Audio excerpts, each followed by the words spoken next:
Let's begin by offering our respects to ISKCON founder Acharya, His Divine Grace, A.C. Bhaktivedanta Swami Srila Prabhupada.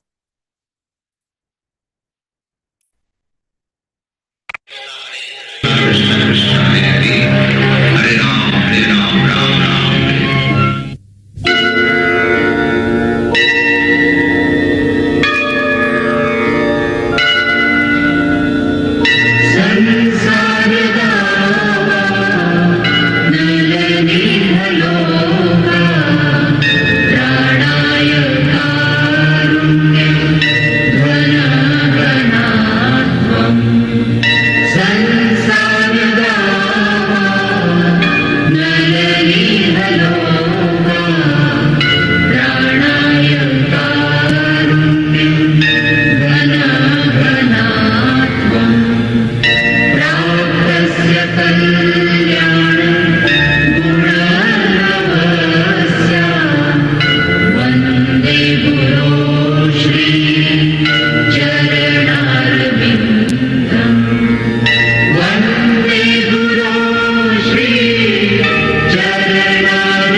Srila Prabhupada ki Jai.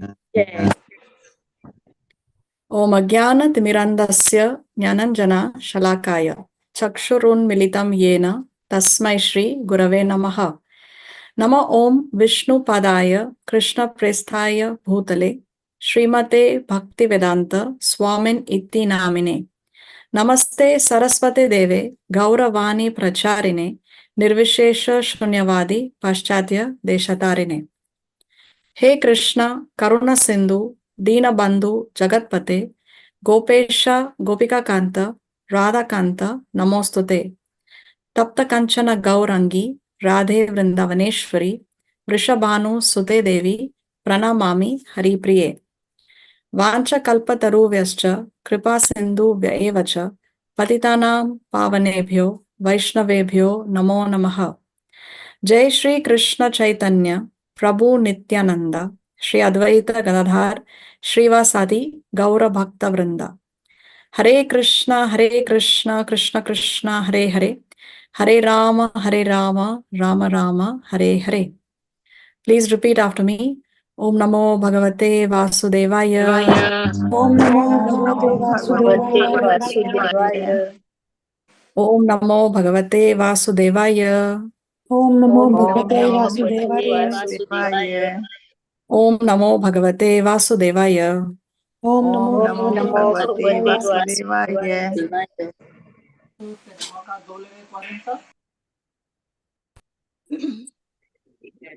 Yes, so we welcome all of you to our weekly Bhagavad Gita classes. Thank you very much for joining. We have with us here Aja, Auntie Neeta, Disha Milwani, Divya, Durga Prasad, Hema, I don't know who's iPhone 6. Then we have Bhumika, Karuna Jadwani, Lal and Mehak Milwani. Then we have Manju, Meena Bharwani. We have N.C. Venkatchari. My parents are there. Then we have Ritu Lalwani, Sri Radhe Hari, Devidasi. Then we have Shivani. And we have Venkatesh A. Okay. So currently, we are on chapter number 9, titled The Most Confidential Knowledge. Let me open my database 1 second.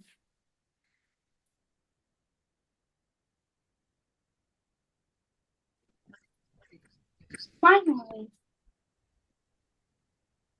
So we saw in the previous class how Krishna is talking about the different Forms. devotees. No? And before that, he spoke about fools deride me when I descend in the human form.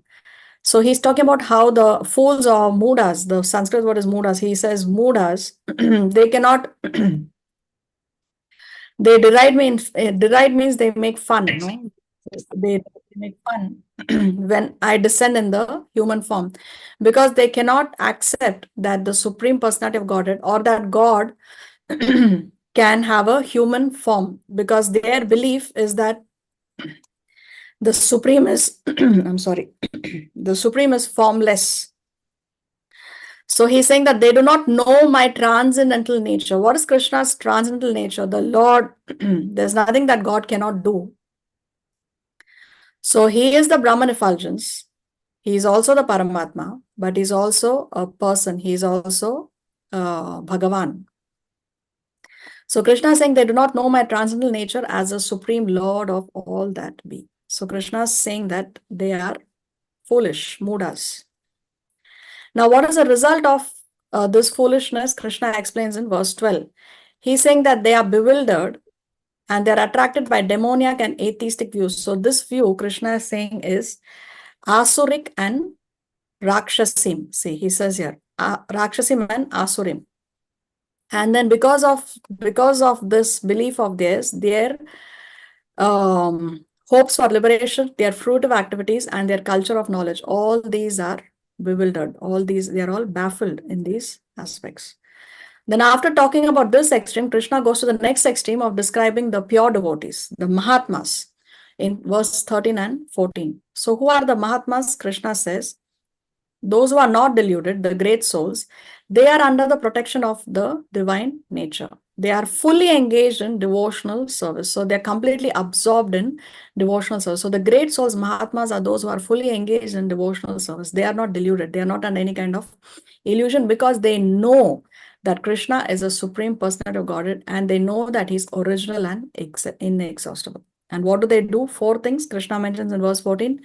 They chant my glories, they endeavor with great determination, they bow down before me, and they worship me with devotion. So these are the 4 activities that Krishna mentions of the Mahatmas. Now, after mentioning these 2 extremes, he talks about people who come in between, in between them. So who are they? Those who worship the Supreme Lord as one without a second. So these are the Ekatvenas we discussed. Ekatvenas are those who believe that one can, or the jiva can become equal to God. So there is no distinction between that the Lord is the superior and we are his servants. No, ekatvena. Everyone can become equal to God. Then he says, as diverse as many, or prathakvena. Those who, here Krishna is talking about the demigod worship. No? Those who believe that there are many gods and all of them are supreme and all of them are equal. So there is no distinction that there is one supreme controller and the others are the administrators of the universe. So this is Prathakvena. And then Vishvato Mukham, universal form.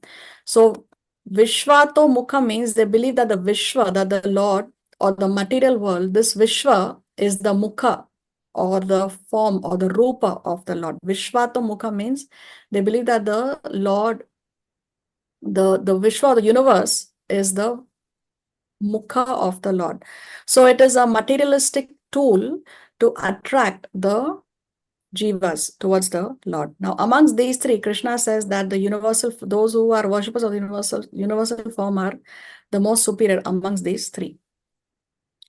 So therefore now in verses 16, 17, 18 and 19, Krishna is talking about how he is the ritual, he is the sacrifice. He is describing basically Vishvata Mukham. No? So he talks about how he's the father and mother of the universe, object of knowledge, purified, and so on and so forth from verses 16 to 19. Till here we saw in the previous class.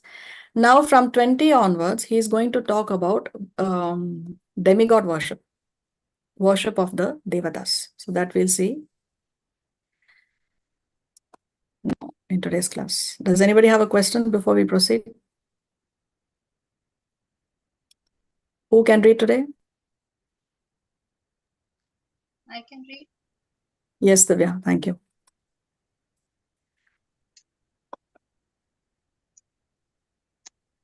Okay, another point I wanted to mention is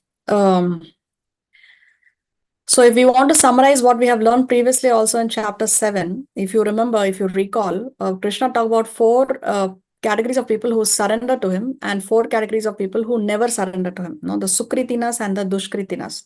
So if you want to put everything, summarize those worshippers and the worshippers that Krishna has mentioned now, then this is the hierarchy. On the topmost level of Krishna's worshippers are the Mahatmas. Then comes the four types of Sukritinas, the four kind of people who surrender to Krishna. So we saw them, they were the distressed, the inquisitive, one who desires material gain, and one who is searching for knowledge of the absolute. Then come these three which Krishna has mentioned now in this particular chapter, Vishvata Mukham, Pratakvena and Ekadvena. Then below them, last of all, are the four Dushkritinas because they never surrender to Krishna. The Mudhas, the grossly foolish, the Naradhamas, the lowest amongst mankind, those whose knowledge is stolen by illusion, and the demoniac. So this is the category, or this is how you can put them in order of the topmost to the lowest amongst them, the three levels of Krishna worshippers. Okay, we have to go to 20.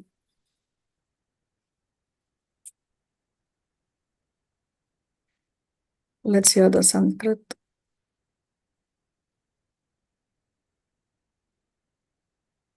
त्रैविद्यामां सोमपाः पूतपापा यज्ञैरिष्ट्वा स्वर्गतिं प्रार्थयन्ते ते पुण्यमासाद्य सुरेन्द्रलोकम् अश्नन्ति दिव्यान् दिवि देवभोगान्.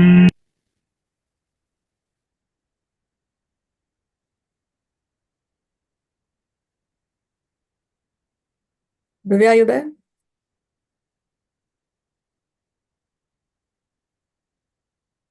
Is Divya there? Hello? Yeah, now I can hear you. Yeah, sorry. Those who study the Vedas and drink the Soma juice.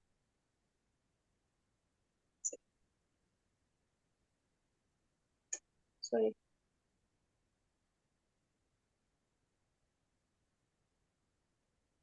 I can't see the whole screen. I don't know. I mean, the whole. You're not able to see the screen. No. Let me see. 1 second. Yeah. Sorry, 1 second.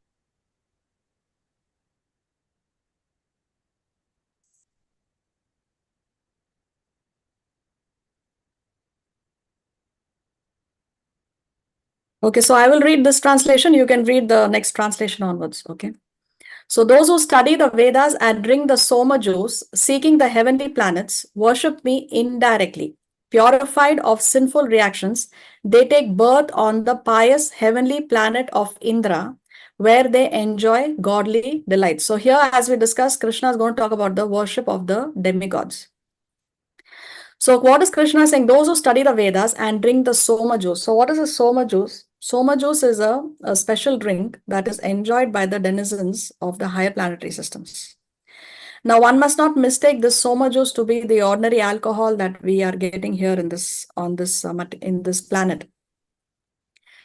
Okay, because many people comment that, oh yes, even the devatas, even the gods are enjoying Soma ras, so even we can enjoy. But we should understand that this Soma juice is something that, say here, if we read this purport, by drinking this Soma beverage, the demigods become more powerful mentally and increase their sensual power and bodily strength. But this is not the case with the alcohol that people drink here on this planet, isn't it? This alcohol that people drink is not something that is going to make them powerful mentally, increase their sensual power or bodily strength. In fact, it is going to bring them down. When one consumes alcohol, and that too beyond a limit, then one starts to behave in a very weird manner. No, alcoholism is self-imposed madness. He starts to behave like a madman. He loses his sanity. Otherwise, if you meet them, they may appear to be very, very decent, very educated, very knowledgeable. But when they're under the influence of alcohol, then they completely behave like a madman. So this is not the case with Somaras. So first of all, we should not mistake that, oh yes, they are drinking, so we can also drink. No, there's a lot of difference between the Somaras that is consumed in the higher planetary systems and the alcohol that we get here. Anyway, Those who study the Vedas and drink the Soma juice, seeking the heavenly planets. So how can one seek the heavenly planets by drinking the Soma juice? Is because by drinking the Soma juice, one gets some punya, and that can help them to go to the higher planetary systems, go to the heavenly planets. Because when you get punya credits, then you can go to the heavenly planetary systems. So what is Krishna saying? Those who study the Vedas and drink the Soma juice, seeking the heavenly planets, worship me indirectly.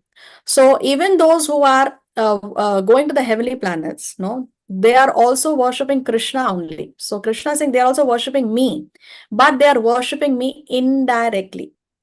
Purified of sinful reactions, they take birth on the pious heavenly planet of Indra. So why is Krishna mentioning Indra here? Is because Indra is the king of heaven. So he's saying they take birth on the pious heavenly planet of Indra. Now, what do they do there in the planet of Indra? They enjoy godly delight. So the facilities for sense gratification in the heavenly planets is hundreds of thousands of times greater than that what we can experience on earth. So here Krishna is talking about the worship of the demigods, because who can go to the heavenly planets? Who can go to the planet of the Devatas? Those who worship the Devatas. Because whomever we worship, that planet, that is what is going to be our destination. So what is the problem? It's great, isn't it? They can enjoy godly delights. They are purified of sinful reactions. So what is the problem? Everything seems fine. That Krishna is going to explain the next verse. What is the problem with this? What is the Sanskrit for sin? I'm sorry, purified here. If you see the word for Sanskrit for purified is puta. Does this word puta remind you of any demon that Krishna killed? Putana. Putana, yes. Putana is the first demon that Krishna killed, isn't it? So what does that name Putana mean? The word na means not. So Putana is that personality who was not purified because she came with evil intentions. No, she wanted to feed Krishna poisoned milk. So because she came with evil intentions, not pure intentions, that's why her name is Putana. Anyway, let's continue. Come back to our Bhagavad Gita 21. एतं भुक्त्वा स्वर्गलोकं विशालं क्षीणे पुण्ये मर्त्यलोकं विशन्ति एवं त्रयी धर्ममनुप्रपन्ना गतागतं कामकामा लभन्ते.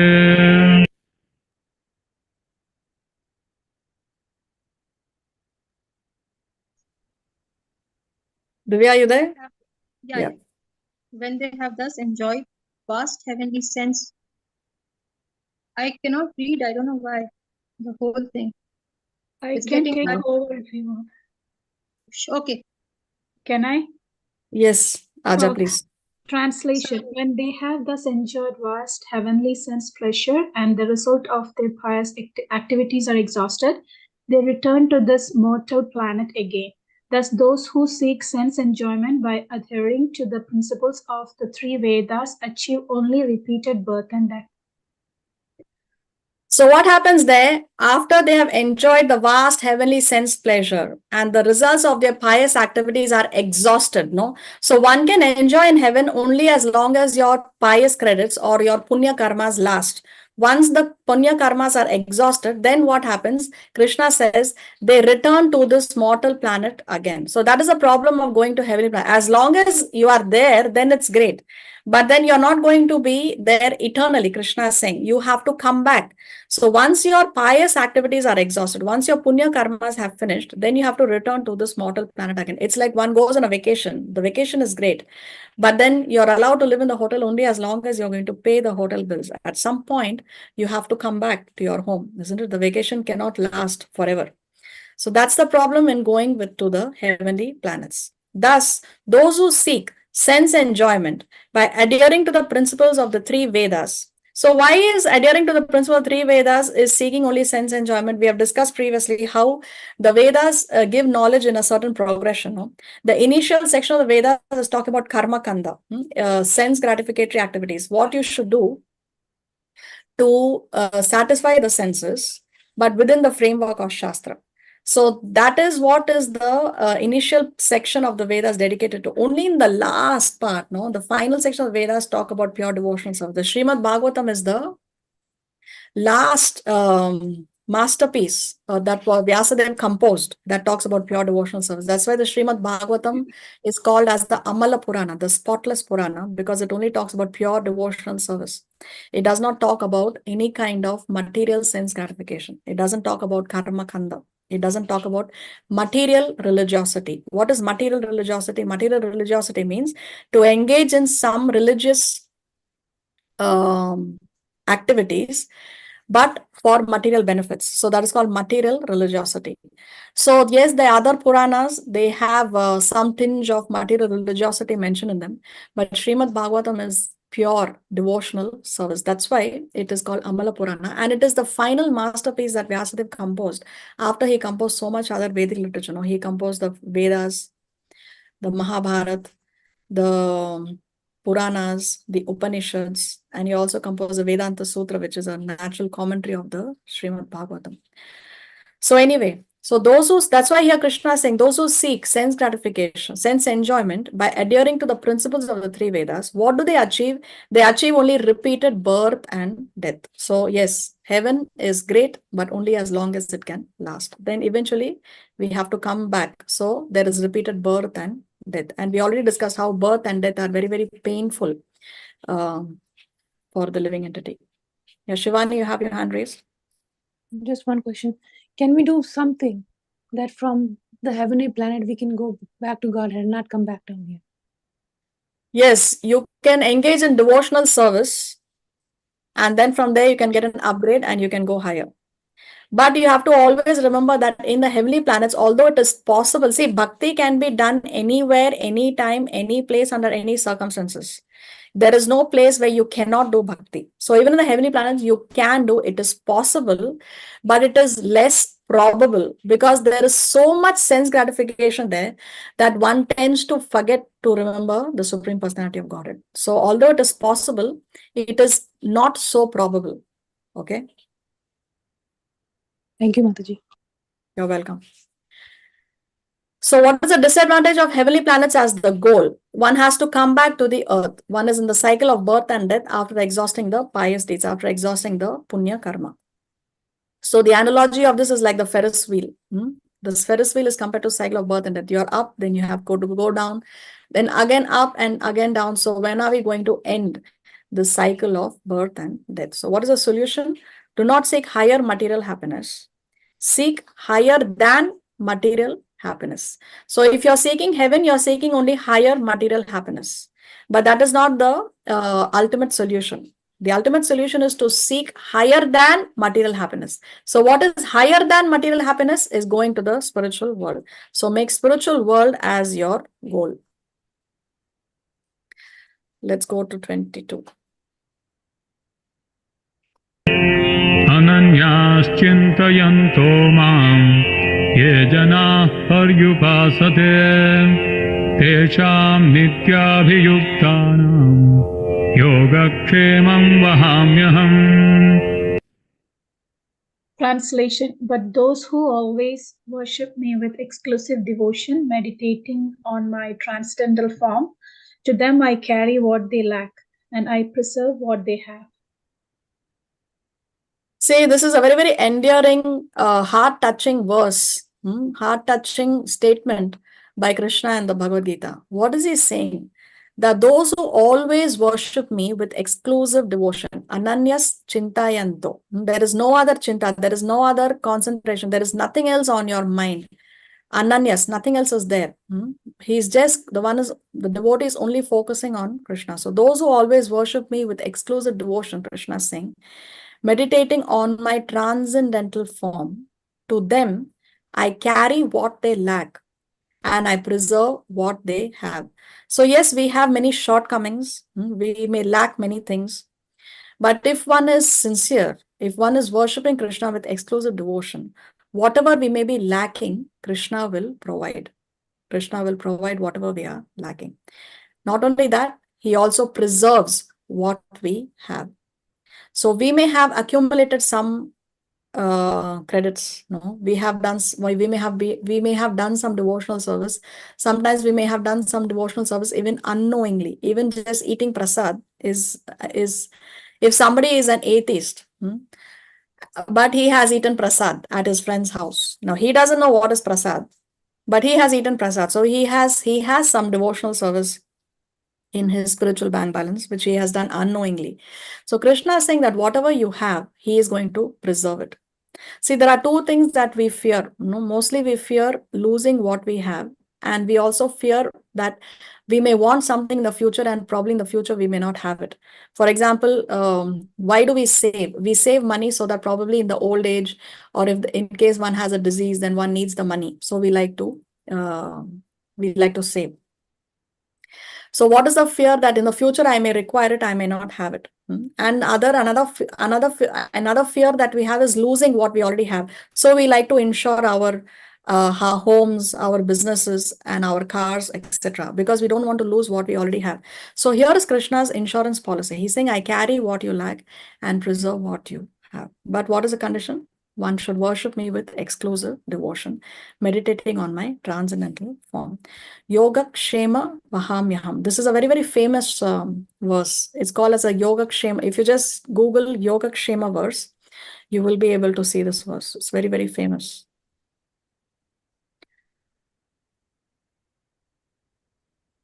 See here what we discussed. Generally, we have two genuine fears: losing what we possess, theft, fraud, disaster, and unavailability of what we need. Example, health insurance and old age. So Krishna assures two things in this verse: provision and protection.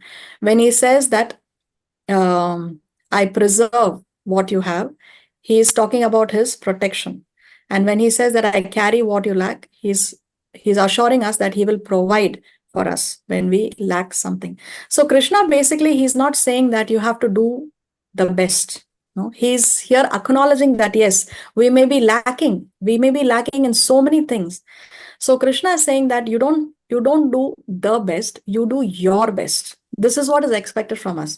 Why? We don't have to become this 100% perfect person. That's not what Krishna expects from us. Krishna wants us to sincerely try to follow to our best. If we do our best, then Krishna will do the rest. That's why he says, I carry what they lack and preserve what they have.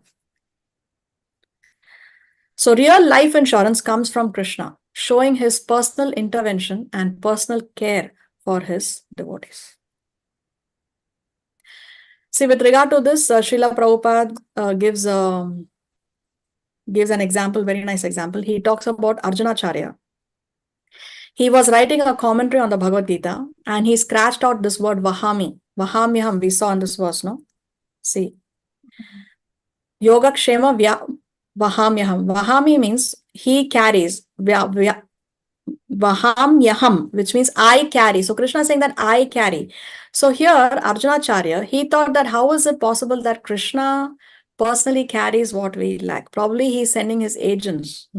So he scratched out this word Vahami and he wrote Karomi. He inserted the word Karomi, saying that Krishna gets it done via his agents. So with regard to this, Srila Prabhupada explains. Let's hear.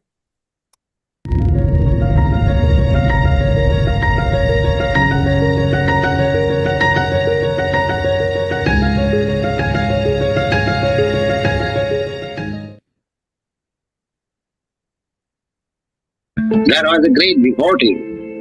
So, when he was writing commentaries on this particular verse, Anannachintantamang Jidana Purjupasati Tesang Nittavijuktanam Yogachemam Vahamyaham. He saw that Tesang Nittavijuktanam Yogachemam Vahamyaham. The Lord says that I myself take the burden and take the load on my head, and I deliver that to my devotees what they require. He doesn't require to go outside. I myself go and deliver the goods, whatever he requires. This is written here. Now that's Arjunacharya. When he was writing commentaries, he thought, how is that? the Lord will come himself and deliver the goods. Oh, it is not possible. He might be sending through some agent. So he wanted to cut Bahami Aham.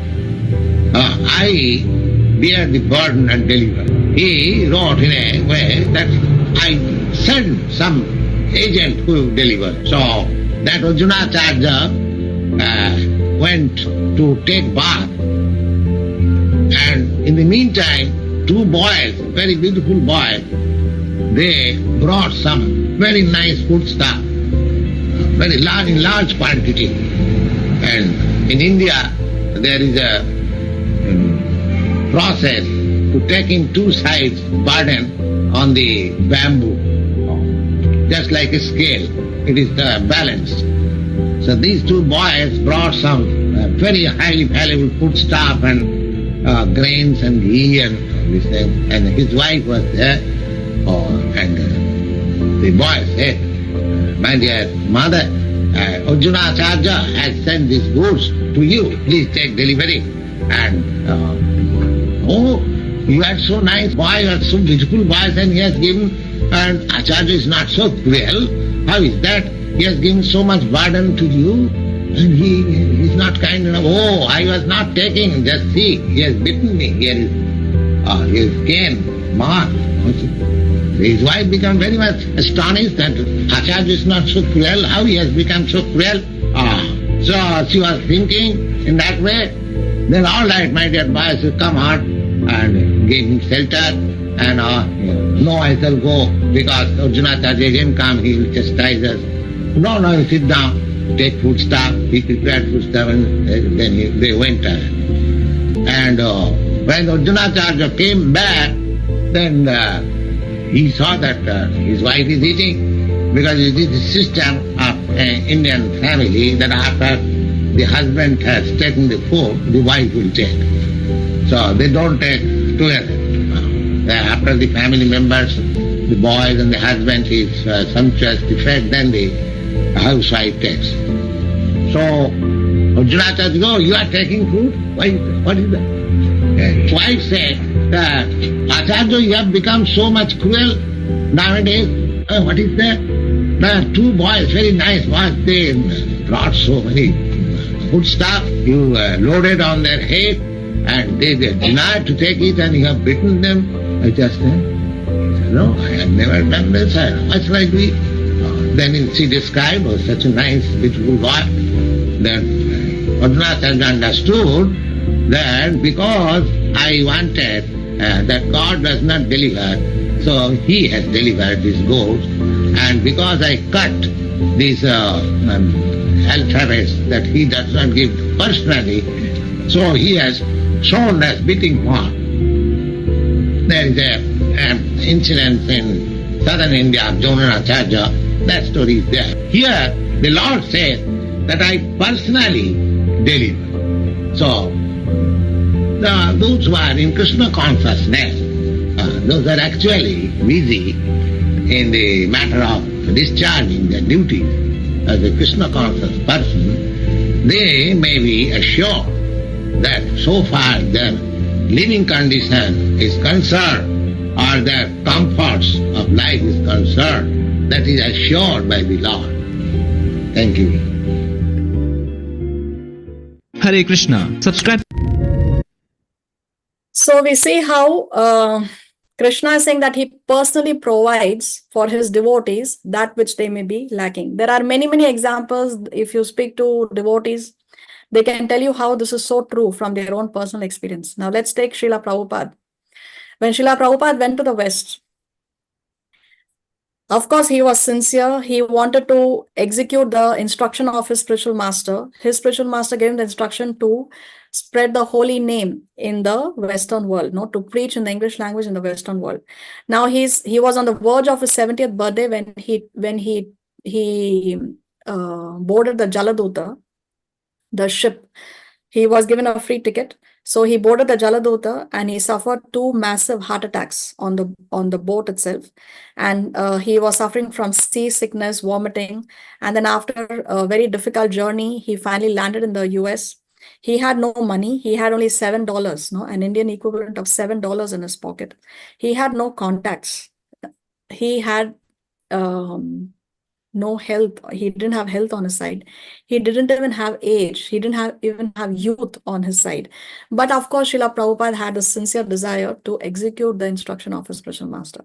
Now, whatever Srila Prabhupada was lacking, Krishna provided him, isn't it?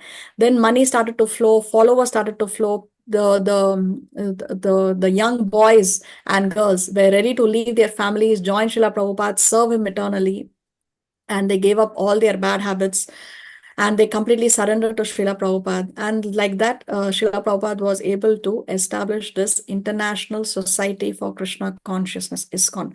Actually, when Srila Prabhupada registered ISKCON, there was nothing international about it. He just had a few handful of boys with him, that's it.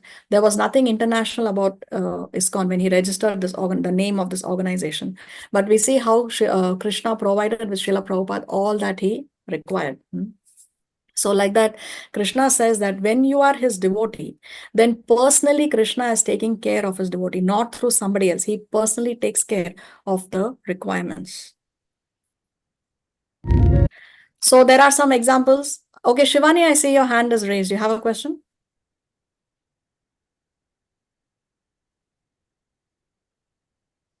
No, Mataji, sorry, he's from before. I'm sorry. Okay.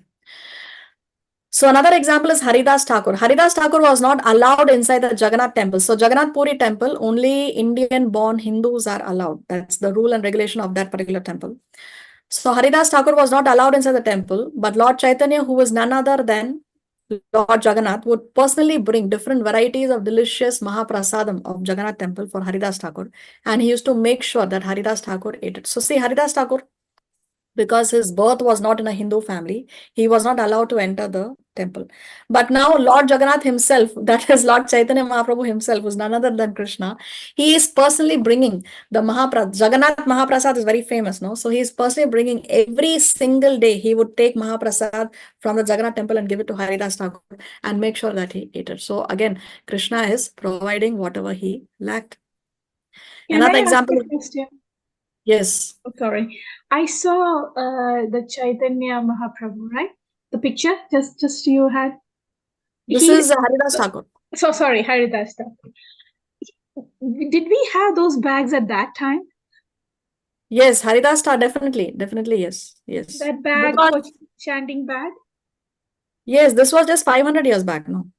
Oh, okay. Chaitanya Mahaprabhu walked the planet just 500 years ago, that's all. Now I'm talking about the bag in the picture. Yes, it was there, yes. Sometimes they would use a handkerchief, maybe, to tie it with a cloth, but it was always inside a cloth. Oh, okay. It was probably in this form or probably some other form, some variation, but it was definitely used, cloth was used to protect the beads. Okay, another example is Mrigari. When Narada Muni, we discussed the story of Mrigari the hunter, who would half kill the animals. So when Narada Muni told him to give up killing of these animals, that time he said that, but how will I, if I give up my hunting, how will I maintain myself and my family? That time the great sage replied, you don't worry, once you take shelter of the Lord, then you will not be deprived of any necessities of life.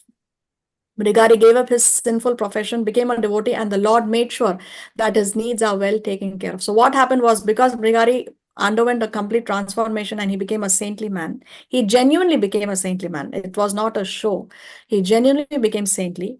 So people in the village were coming and giving him food. No, they were giving him and his family enough food, and he was receiving much more than what his family required. So see, again, Krishna says that if you surrender unto me, I carry what you lack. Then this example of when the Pandavas were in exile and Durvasa Muni had visited them, and Durvasa had visited them with 10,000 disciples, and Draupadi had already eaten. Draupadi had this Akshay Patra, a pot, a divine pot in which the food would multiply. But when Draupadi would eat, then that multiplication of the food would stop. So that day Draupadi had already eaten and there was no food in the house. And Durvasa was about to visit them with 10,000 of his disciples. And now, how are they going to serve him? And Durvasa Muni was known for his anger. No, he would curse. As soon as he was angry, he would curse. So they were like in a fix now. What are we going to do? So that time, of course, again, Krishna came to the rescue. He just ate that one grain of rice that was stuck to one corner of the pot.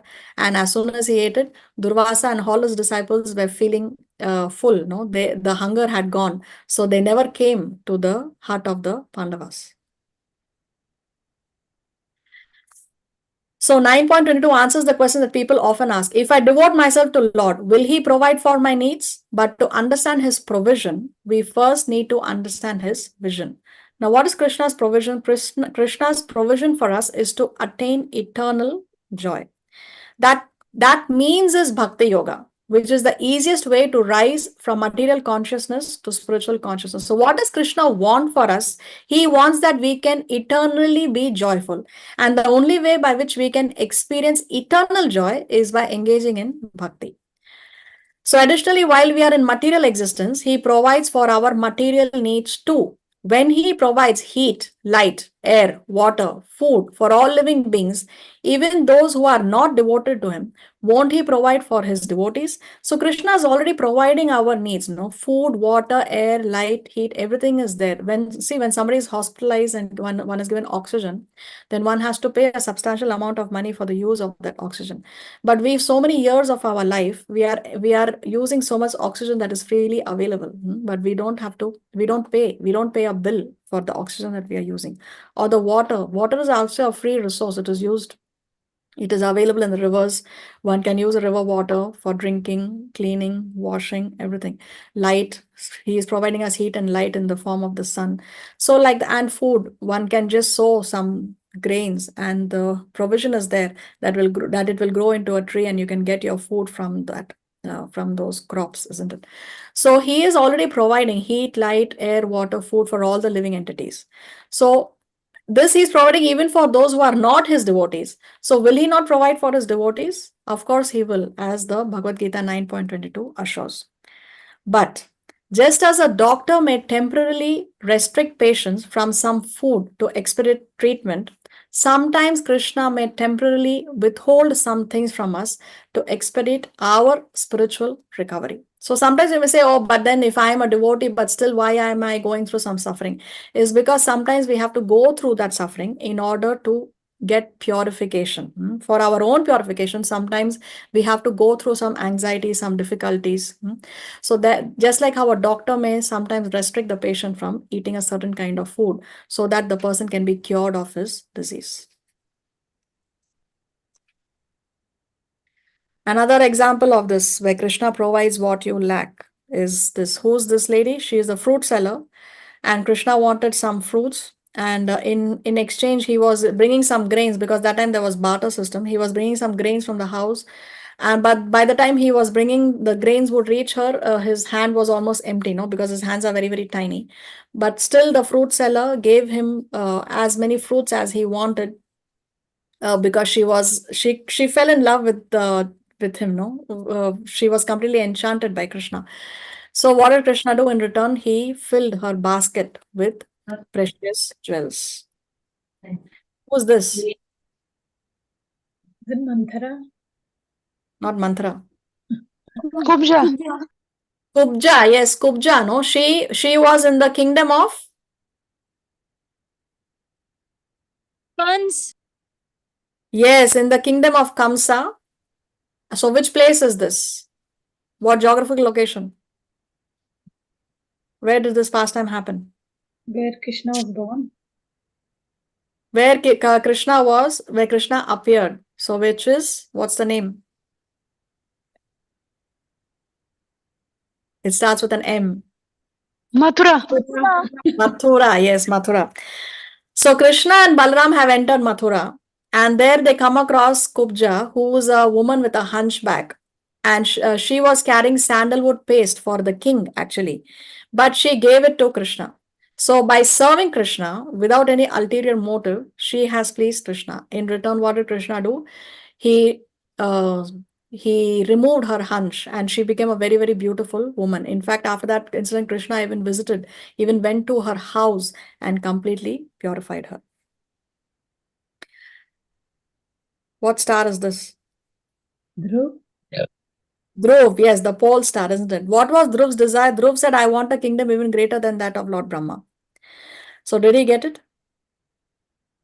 Did he get a Yes. kingdom even greater than Yes, that of Lord yes. Brahma? Yeah. See, Lord Brahma's kingdom is the highest within the material universe. It's the highest in the 14 planetary systems. But how is Dhruva Loka better than even Brahma Loka? Is because it is a spiritual planet in the material world. Even Brahma Loka is destroyed when there is complete annihilation.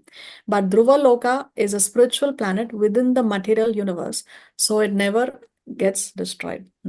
So do we go to those lokas after death, or So you go to the loka depending on what you deserve and what you desire. this? Okay. Yeah.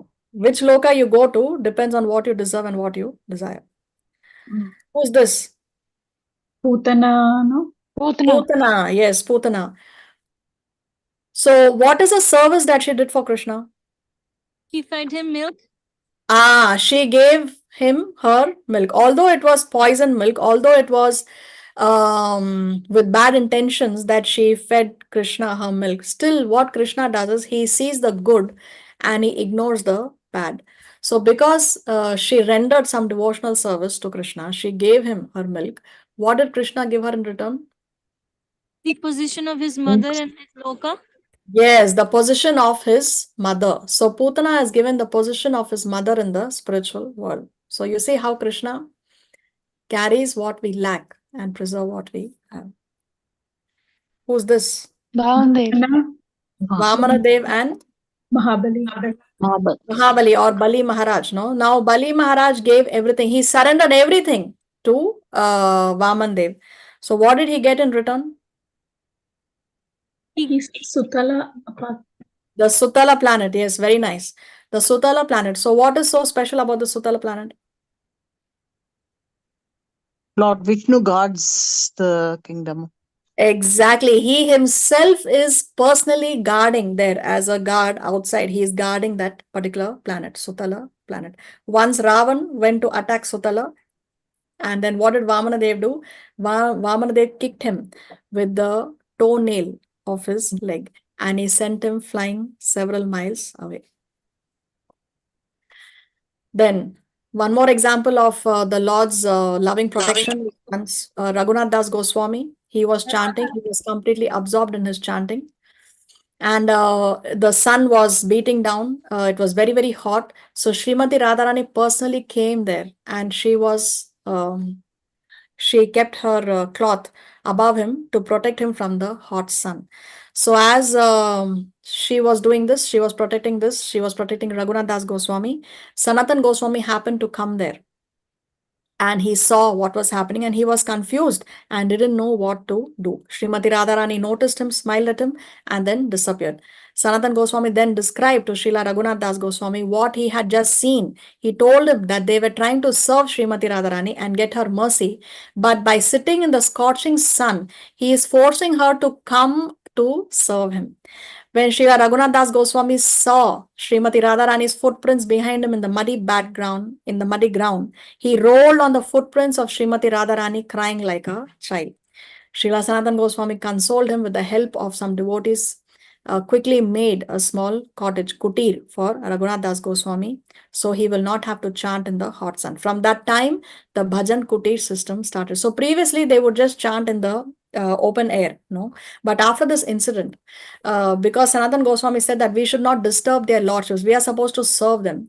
But like this, we are forcing them to come and serve us. So therefore, to avoid them, they started the system of bhajan kutir, where they will chant inside their bhajan kutir. So who was Sanatana Goswami? So Sanatan Goswami was a direct disciple of Chaitanya Mahaprabhu. Okay.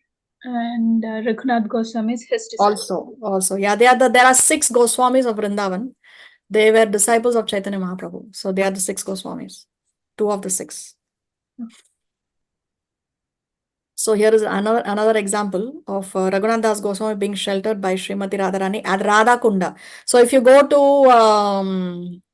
Vrindavan Dham, You can visit this Radha Kund and you can see this exact space. And then there is another story of how once Krishna himself had appeared to protect him from the tigers. There were tigers who were drinking water by the river, in the same river where he was sitting. But he was so absorbed in his chanting that he didn't realize, he didn't even notice. So Krishna himself came there and he protected him from the tigers.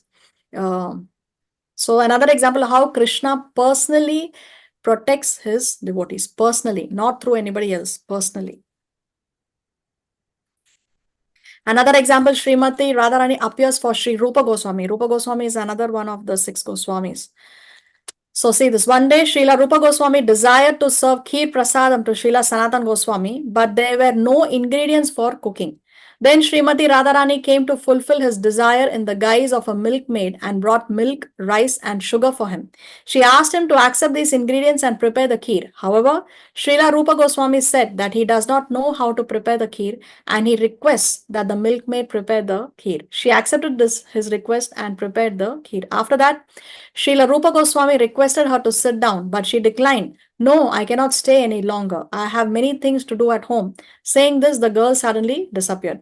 Srila Rupa Goswami was astonished by the girl's sudden departure.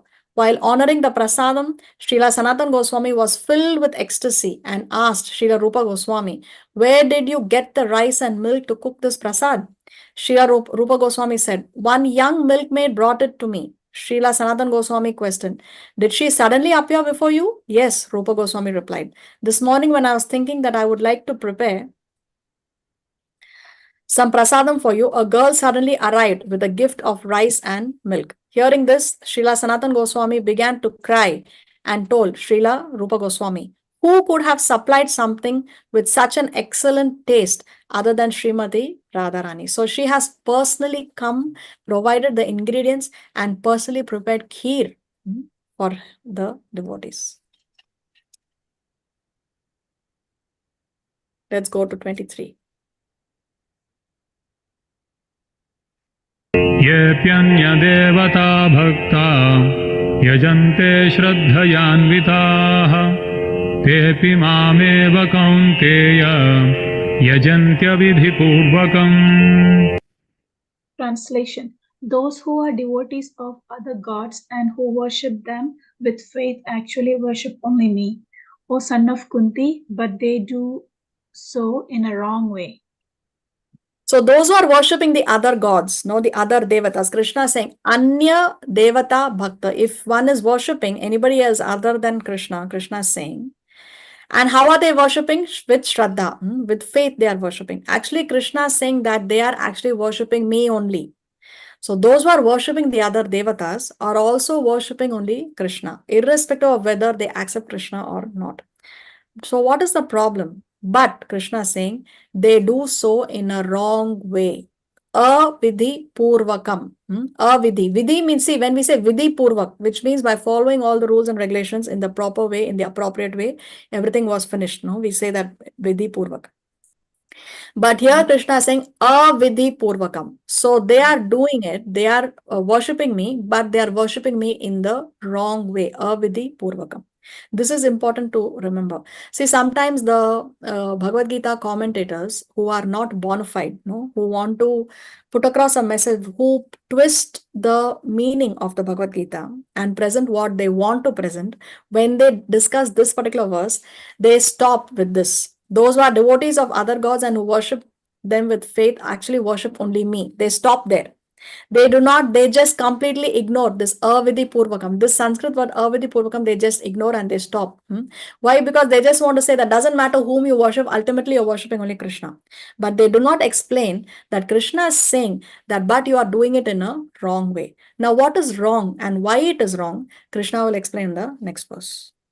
Let's see. अहं हि सर्वयज्ञानां भोक्ता च प्रभुरेव च न तु मामभिजानन्ति तत्त्वेनातश्च्यवन्ति ते. Translation. I am the only enjoyer and master of all sacrifices. Therefore, those who do not recognize my true transcendental nature fall down. So what is Krishna saying? That he is the only enjoyer and master of all the sacrifices. Sarva yajnanam, of all the yagyas. He is the bhokta, he is the enjoyer, he is the Prabhu, he is the master. So of all the yagyas that are done, of all the sacrifices that are done, Krishna is saying, I am the only enjoyer and the master. Therefore, those who do not recognize my true transcendental nature, if you do not recognize Krishna, and you're worshipping other demigods, and Krishna says, then what happens to such people? They fall down. So this is the problem. They will fall down, Krishna is saying. Now, why will they fall down? Let us see. Yanti devavrata devan pitrinyanti pitruvrataha bhutani yanti bhuteja yanti madhyajinopi mam.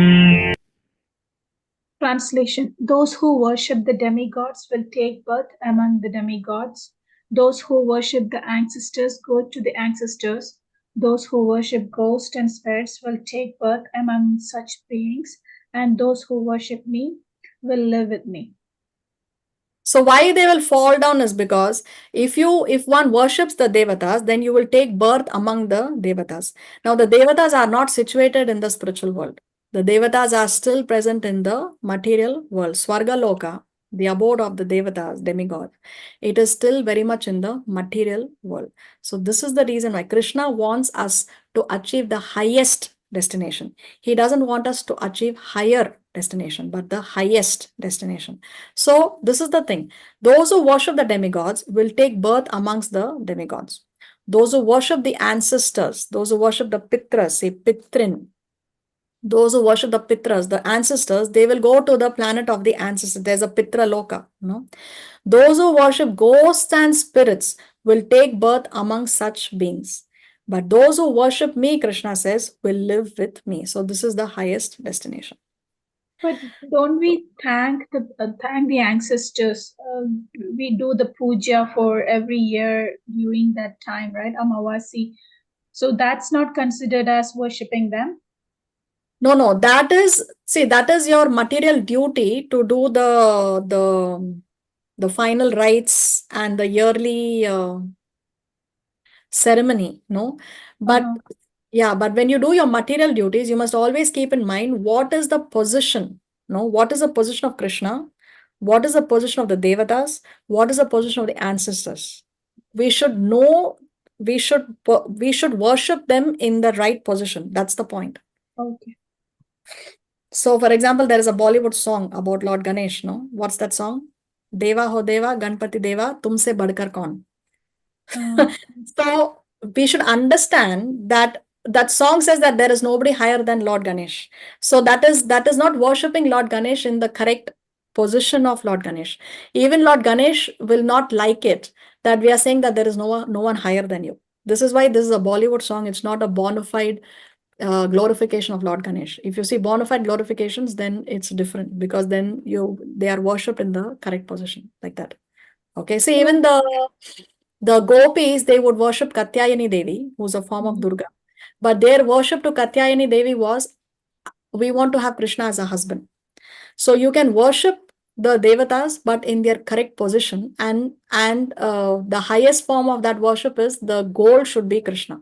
Like that, like how the gopis, their goal was, I want to have Krishna as my husband, like that. So when we chant Rudram, do you know Rudram? Rudram, it's Shiva. So then we will go to Shivlok. Yes, whomever you worship, that planet you will go to. Okay. What Krishna is saying, those who worship the demigods will take birth among the demigods. Okay.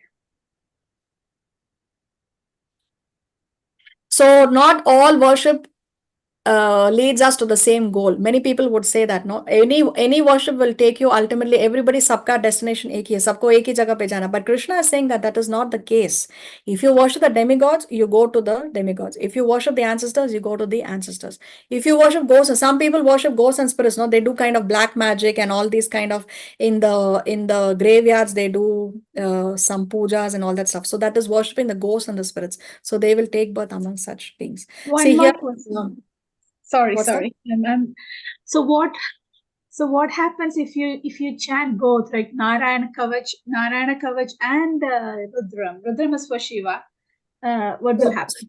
Yeah, so when you do both, where is your emotion? Where is your consciousness? That will determine what is your Both I do destination. sincerely. So Yeah, I will so you go. have to, yeah, so you remember correctly what is the position of Lord Shiva and what is the position of Lord Krishna. Now I know the position. I was thinking Lord Shiva as same level as Krishna, but now I know Lord Shiva is also considered as demigod, right? Yeah, Lord Shiva is like we discussed now previously how it is described in the Brahma Samhita. The only difference between Lord Krishna and Lord Shiva is the difference between milk and yogurt. From milk you can make yogurt, but from yogurt you cannot make milk. This is how Brahma describes Lord Shiva in the Brahma Samhita. He compares Krishna and Shiva to milk and yogurt. So because Lord Shiva is coming in touch with material nature, so we know that at the time of creation, Lord Shiva and Durga unite. No, we have discussed this previously. So because Lord Shiva is coming in touch with material nature, he's touching material nature. Therefore, he is not the supreme personality of God. He's almost God, no, but he's not God. That is the position of Lord Shiva. But of course, Lord Shiva is the supreme Vaishnava. The Bhagavatam says, Vaishnavanam yatha Shambhu. So it means Lord Shambhu or Lord Shiva is the greatest Vaishnava. This is the supreme exalted position of Lord Shiva. The Bhagavatam describes, you can Google it also, you can see Vaishnavanam yatha Shambhu. It is there in the Srimad Bhagavatam. That statement is there. Okay. So coming back to our verse, the worship of the demigods will take so worship of the demigods is the mode of goodness. No, we have sattva guna, rajoguna, tamoguna. So worship of demigods is sattva guna. Worship of the ancestors is in the mode of passion, rajoguna. Worship of the ghosts and spirits is in the mode of ignorance, tamoguna. And then worship of Krishna is in the transcendental mode of goodness. It's in the Shuddha Sattva stage. It's beyond the three modes of material nature. Yeah, so Sri Radhe Hari, you have a question? So if you worship Srila Prabhupada and or worship Srila Prabhupada's disciple, would you go after that wherever Prabhupada is or wherever his disciple goes? So Srila Prabhupada said that the bona fide guru is with Krishna. So if you worship a bona fide guru, you will go to Krishna because he is there only with Krishna. Okay. Thank you. Hare Krishna. Hare Krishna. Mataji, can I ask you one question? Yes. I didn't understand. You said the ancestors. What is this? Who are they? I mean, what planet is that? Pitra Loka. There is a planet called Pitra Loka where all the ancestors are there for a certain period of time. They undergo certain purificatory processes if required, or if the next body is not yet ready. So it's a planet where they reside temporarily until the next body is ready or until their next destination is ready, like that. So if one goes there, then they will come back to this world again, right? Yes, most definitely. Oh, okay. Thank you. Hare Krishna. When water is offered to the river itself will go to the ocean, but that does not mean the worshipper goes to the ocean, because Krishna is saying that all the worship reaches me. No, so all the worship, even if we worship the devatas or whatever worship we do, everything reaches Krishna. But the worshipper himself will not reach Krishna. The worship is reaching Krishna, but not the worshipper. So in the same way, when water is offered to the river, the water itself will go to the ocean, but that does not mean that the worshipper goes to the ocean. Similarly, the worship of the demigods reaches Krishna, but the worshipper does not. So worship of any form or any path does not lead to the same goal. This is a big misconception that people have in general. No, worship of any form or any path does not lead to the same goal, because Krishna is saying, if you worship demigods, you go to the planet of demigods. You worship the ancestors, you go to the planet of the ancestors, like that. See, there are three levels of existence: terrestrial, celestial, and transcendental. Terrestrial is the material level of existence, the earthly level of existence. Celestial is the heavenly planets. It's a higher material level of existence. It is material level of existence, but it is a higher. material level of existence. But transcendental is the spiritual level of existence, higher than material level of existence, which means it is beyond the material world. So the transcendental realm is the spiritual realm. Here, these are the 14 planetary systems within our universe. Now there are millions of universes, and the description given in the Bhagavatam is of our universe. So our universe has 14 planetary systems. We are here in the middle, and we can see that Satyaloka or Lord Brahma is here. So this is material existence. This is higher than material existence, but this is the highest material existence. So beyond this universe is here you have the Vaikuntha planets. And beyond the Vaikuntha planets, here you have the Goloka. So spiritual world is in the form of a lotus. The petals of the lotus are the Vaikuntha planets, where the Lord is residing in his four-handed Vishnu form. And in Goloka, Krishna is residing eternally as a 16-year-old boy. So when we worship Krishna, we will go to that Vaikuntha or Goloka? Yeah, so that depends on which form of the Lord you are more attracted to. Now, when you say Krishna, there are many Vishnu tattvas, like Narsimha Dev is there, Vaman Dev is there. If you're more attracted to the Narayan form of the Lord, then you go to the Vaikuntha planets. No, so in these Vaikuntha planets, there's a planet for Lord Narsimha, there is a planet for Vamana, like that. But if you're attracted to Krishna, then you go to Goloka. So it depends on what you desire and what you deserve.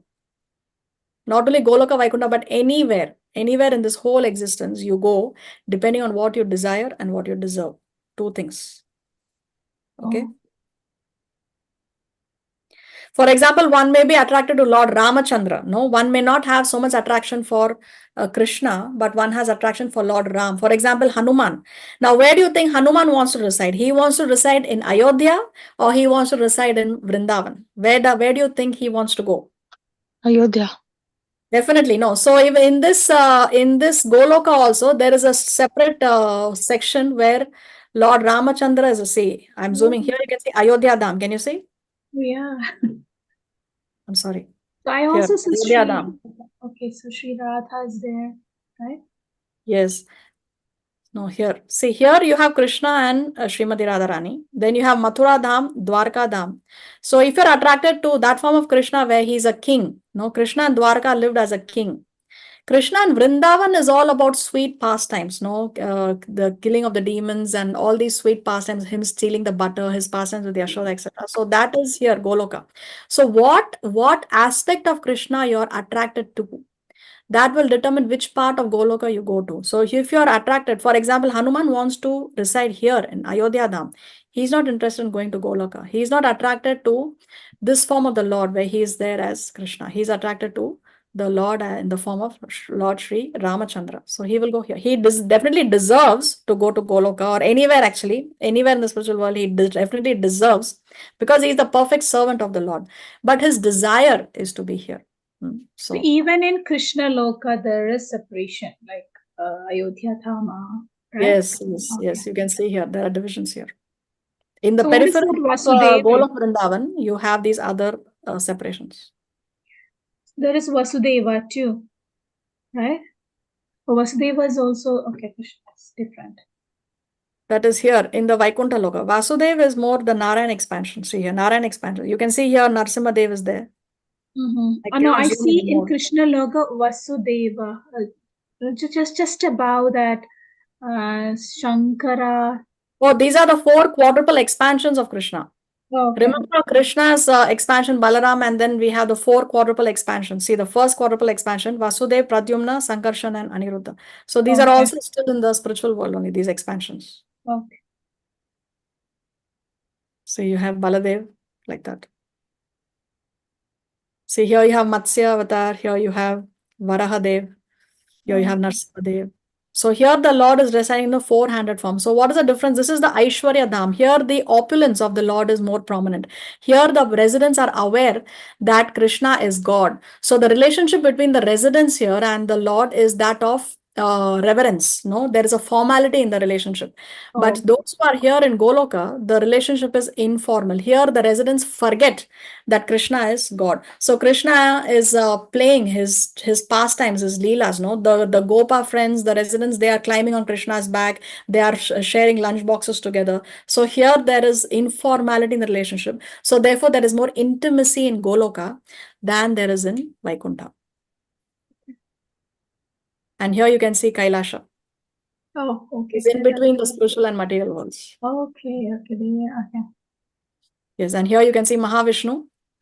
Uh-huh. Mahavishnu is Krishna's first expansion in the material world. So here this demarcates the material world. So he's breathing and creating universes by his breathing. You can see all these bubbles are different universes. And one amongst these many millions of universes, because from each pore of his skin, a whole universe is created. And Mahavishnu's body is huge, very, very big. And imagine how many pores are there on his body. So that many universes. And one of those many universes is our universe. And our universe has 14 planetary systems. Okay. Is it a dimension or planetary system? Different dimension that planetary systems. There is a planetary system, and within the planetary system, then there are different islands, different dweepas, like that. Okay.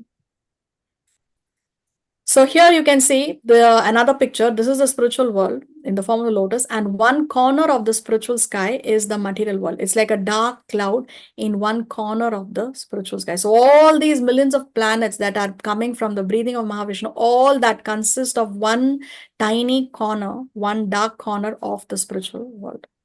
Shivani, your hand is raised. One question just so from Kailash also we don't come back, right? Only from the demigods and the Pitraloka we will come back to Earth. But once we go to Golok Dham or Kailash and all those higher planets, then we don't come back. No, Kailash is in between. It's in between. Here also you can get an upgrade if you engage in devotional service. But if you don't engage in devotional service, you can come back. And there is one Sadashiva also in the Vaikuntha Loka. It's not there in this picture, but the Srimad Bhagavatam describes. There is one Sadashiva, one form of Lord Shiva in the Vaikuntha planets also.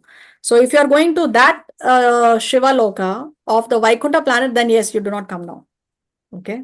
There are at least 11 forms, 11 Rudras are there. 11 Rudras are there. But we don't have much information about them. There is very... I saw Buddha also there in Vaikuntha. Yes, here. Yes. So Buddha is there. Okay. Yes. Oh, so you will go to Buddha. Okay, if you worship Buddha, then you will go there. Okay. Yes. Okay. So in the heavenly planets, one doesn't add to one's credit, one only exhausts credit. So when one is on a vacation, one is not going to work. So there is no income being generated. We are only spending the money. So in the same in the heavenly planets, we cannot add to our credits. We are only exhausting the credits. But when we are on earth, then we can accumulate credits. Okay. So for example, if one is in the middle of an ocean, right? And one does not want to be tossed in the waves of that ocean. One finds an iceberg and can go and sit on the iceberg. So one can sit there comfortably without being tossed in the waves of the ocean. But how long can one enjoy sitting on that iceberg without being in the ocean? As long as the iceberg remains, no? Once the iceberg melts, then one is again tossed into the ocean. So like that, as long as one's good karmas last, we can enjoy in the heavenly planets. But then once it gets exhausted, then we have to again come back to this turbulent terrestrial region. So intelligences do not seek higher material happiness, seek higher than material happiness. What is higher than material happiness? We only know material happiness now, right? Yeah, higher than material happiness is spiritual world, no? Okay. Oh, okay. Okay. Yeah, that's what we are. Okay. That's what we should seek. Yeah. Okay. You are a part and parcel of the Supreme Proprietor Krishna. Therefore, you deserve eternal, everlasting happiness. So this is what we deserve. Now, by settling for anything less than that, which is less eternal, is foolishness. So it's a bad deal to settle for something less than what you deserve. For example, if you're selling an apartment and the apartment value has a certain value and you sell for lesser than the market value, then it is foolishness, isn't it? So if we settle for anything less than eternal everlasting happiness, then that is foolishness, because we do not deserve something that is temporary. It is going for something lesser than the best. So do not cheat yourself. Do not deprive yourself. Do not underutilize your potential. Do not sell yourself short. If the best is possible for you, why accept something less? This is intelligence.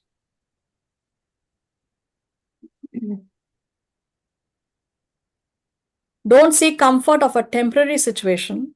Seek comfort of a spiritual destination. So see, if when we seek to go to Krishna, this you can see this living entity, he's entering the spiritual world. Here he's being embraced personally by Krishna. He's being welcomed by the other residents of Goloka. What can be more blissful than that? In the spiritual world, there are desire trees. There are desire trees. Whatever you want, you just ask the desire tree and the desire tree will give it to you. Here, if you want to eat anything, let's say you want to have a nice Indian meal, you have to go and prepare, or you have to go and purchase, you have to pay money for that, and for that money you have worked hard. But in the spiritual world, whatever you want, you just ask for the desire tree and it will be given to you. The fruits in the spiritual world are seedless and skinless. For example, the mangoes, there is no skin on the mango and there is no seed in the mango, just the ripe pulp is available. You just pluck and you can enjoy. There are Surabhi cows who give unlimited supply of milk, who give unlimited supply of milk. So nothing in the material world is even close to the bliss that one can enjoy in the spiritual world. There also we are still enjoying with our senses, right? Yeah, but those senses are transcendental senses. That's different. They are not material senses. They are spiritual. And there also we are serving the Lord. No, there also we are serving the Lord. Okay. Okay, so we will stop here. We will continue in the next class. This is the last section of this chapter. So hopefully in the next class, if Krishna so sanctions, we will finish up the chapter. Srila Prabhupada ki, Srimad Bhagavad Gita ki jai. Mataji, I have a question on text 15 where you said ekavattvena, which is oneness with God. Yes. Okay, that, and then you said another thing, like you said a word that starts with P. Prathakvena. Praktavena, what does that mean? Prathakvena. Prathakvena is demigod worship. What we just discussed today. Okay, so yeah, in the notes you mentioned Ektavena, Prathakvena, and then there was another thing. Vishvatomukham. And what does that mean, Vishvatomukham? Vishvatomukham means universal form, worshipping the universal form. Okay, thank you. That's all I wanted to know. Thank you. You're welcome. Hare Krishna Mataji, I have a small doubt. Yes, Prabhu. Mataji, regarding that is 9.20, Somarasa is there. Now, who drinks Somarasa, they will go to these higher planets. But where they will drink that Somarasa? Yeah, so when the yagyas were done by the bona fide Brahmins, then this Somarasa was made available for them to drink. But now it is not possible, right? Now Kali Yuga, it's not possible. No. Now it's not available anymore. Okay. And Vaikuntha planet also, if you go, what is the problem? But because we condemn Buddhism also, they also won't come back, right? Yeah, so see, we have to understand that the Lord Buddha that we know and the Lord Buddha that is there in the Srimad Bhagavatam, they are two different personalities. It's not the same. There is a whole article on it. I can share it in the group. It's not the same. Another thing, when you say that we condemn Buddhism, we have to understand that Lord Buddha is recognized as a bona fide avatar. Okay. But he preached that one should not follow the Vedas. So what is Buddha's preaching? That do not follow the Vedas. No. And therefore we do not follow the instructions of Lord Buddha. But why did he preach this? Also, we have to understand, because each preacher preaches according to time, place, and circumstances. So, when Lord Buddha appeared, there was rampant animal killing going on. Why? Because the Brahmanas at that time, they said that the Vedas allow animal killing. Now, animal killing is allowed in the Vedas once a month. The animals were sacrificed in the yagyas, but those brahmanas were highly qualified that they were so highly qualified that they could chant mantras and bring the offered animal back to life. So therefore, the Vedas allow that, okay, once a month you are allowed to offer the animal in the yagyas. But now we don't have such highly qualified brahmanas in Kali Yuga. No brahmana can chant a mantra and bring the animal back to life. Therefore, animal killing is completely prohibited in Kali Yuga. Okay, so when Lord Buddha appeared, there was this rampant animal killing going on the excuse that yes, the Vedas are allowing that animals can be killed in the yagyas, and then they would eat the flesh of the animal and they would enjoy. So therefore, he said, do not follow the Vedas. So he preached like this because of the time, place, and circumstances. Therefore, but now we want to follow the Vedic injunctions, and therefore we do not follow Buddha's instructions, but yes, we accept him as a bona fide avatar. Okay, Mataji, thank you. Like Sankaracharya. Yes, Shankaracharya, correct. I So, have but a question. Sorry, go ahead. Vaikuntha, there won't be any problem, right? Vaikuntha, they also won't come back generally, right? No, they will not come back. There is no problem. Even Vaikuntha is a spiritual world. Vaikuntha also we can enjoy. Only relationship. Only relationship you is, want. relation. What is a relationship that you want to share with the Lord? If you share a formal relationship with the Lord, then you are in Vaikuntha. If you want to share an informal and more intimate relationship with the Lord, then in Goloka. But there is no problem as such. Yeah. Okay, man. Thank you. Thank you very much. Thank you, Hare Krishna. Hare So Krishna. I have a question. When we talk about yugas, they say that the whole planetary system is moving around another jyoti or light, right? So in this picture, one of the pictures you were explaining Vishnu in the corner of a place. So is that place actually connected to that?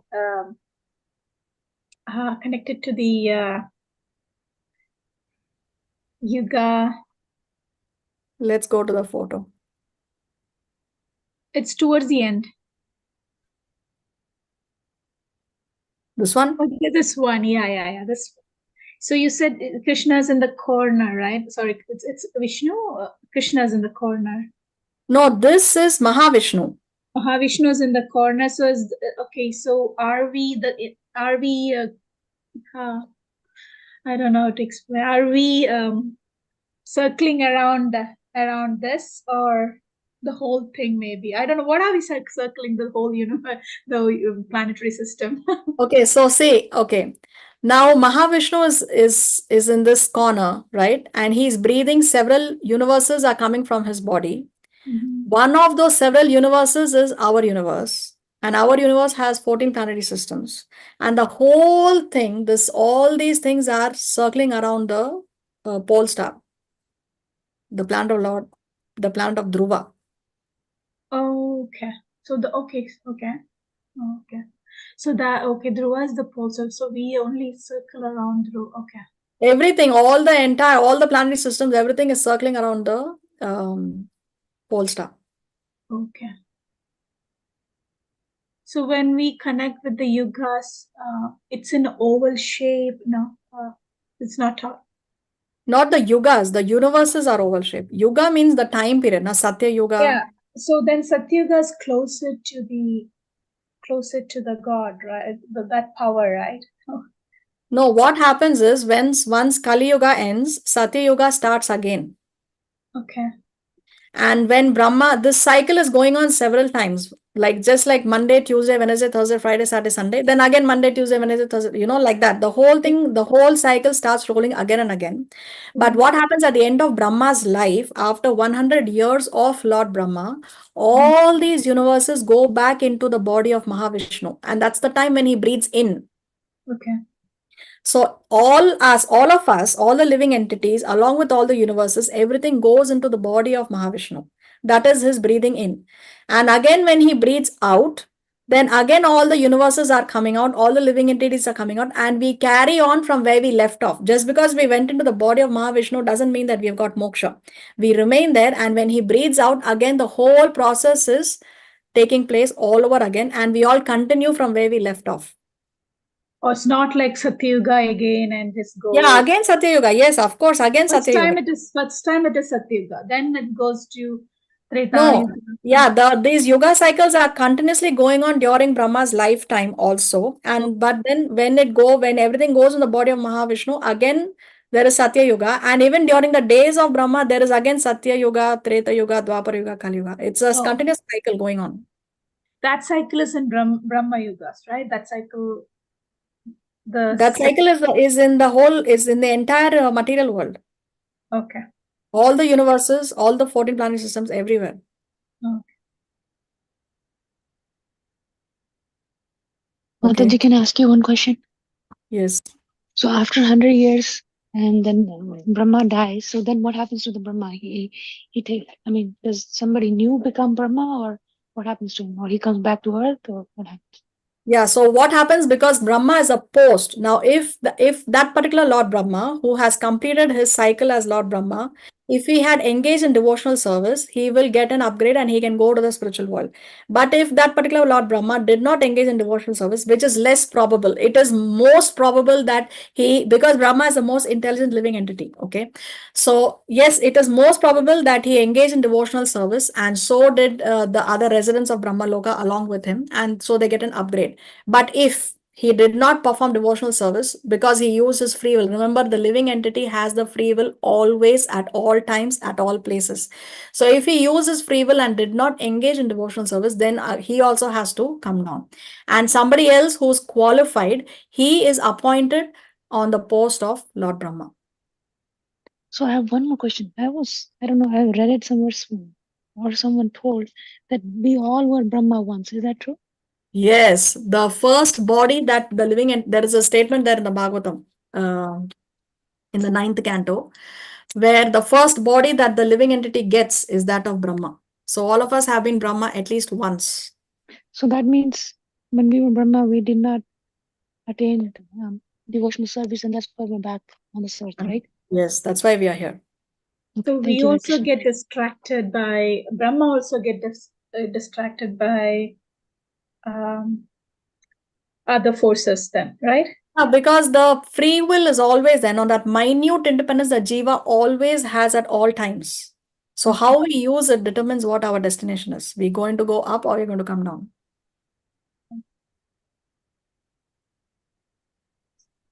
And what is the qualification to become Lord Brahma? Who knows? Anybody knows? We have discussed it. You have to live a life without committing at least 100 sins. You have to live 100 lifetimes, 100 lifetimes without perfectly executing Varnashram Dharma. Okay, so of course, when you perfectly execute Varnashram Dharma, then you are living a sin-free life. So 100 lifetimes of perfectly executing Sanatana Dharma, then you are qualified to become Lord Brahma. Sanatana Dharma is worshipping God. No, Varnashram Dharma. Varnashram Dharma is your executive. Varnashram is the Brahmana, Kshatriya, Vaishya, Shudra, Brahmachari, Grihastha, Vanaprastha, Sannyas. That system. Oh, okay. Okay. What else we need to discuss?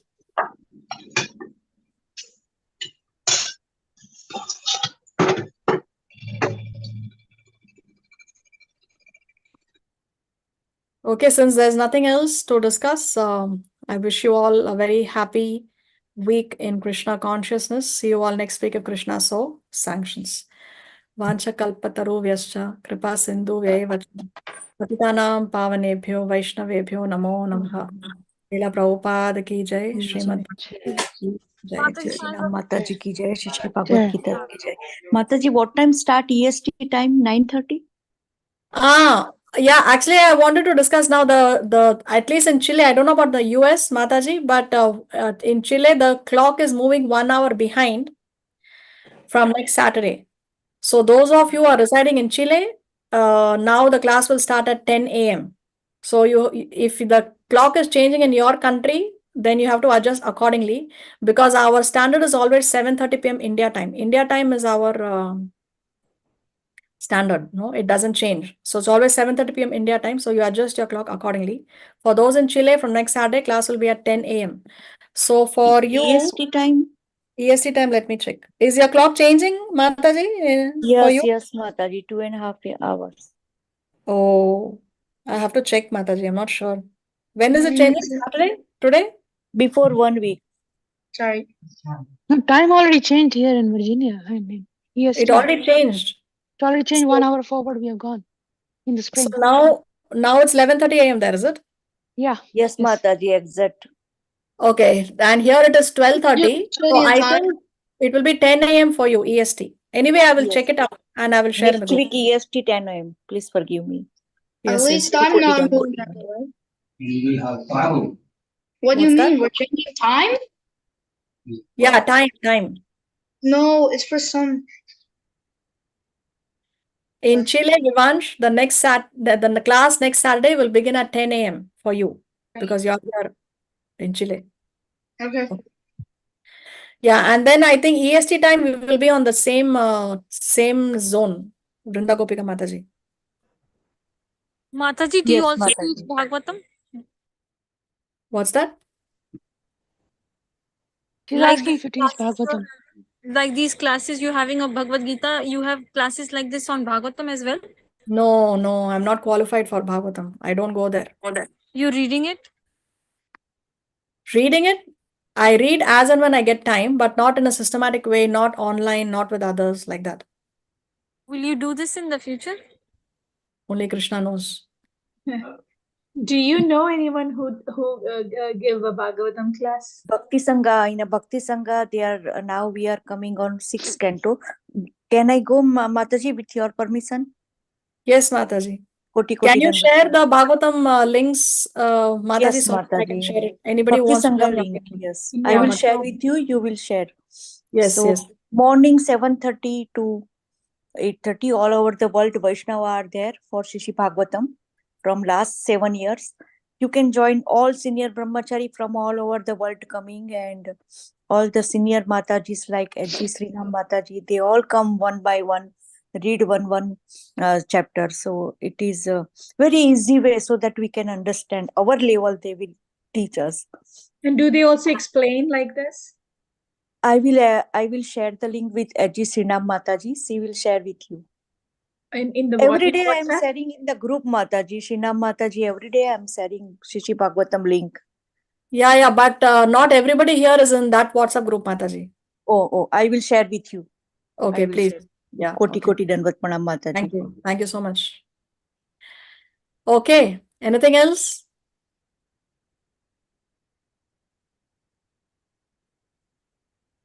Okay, then see you all next week. Have a nice week in Krishna consciousness. Dandavat Pranam. Hare Krishna. Hare Krishna. Hare Krishna. Thank you, Sunam. Thank you very much. Hare Krishna, Mataji. Hare Krishna, Mataji. Hare Krishna, Mataji.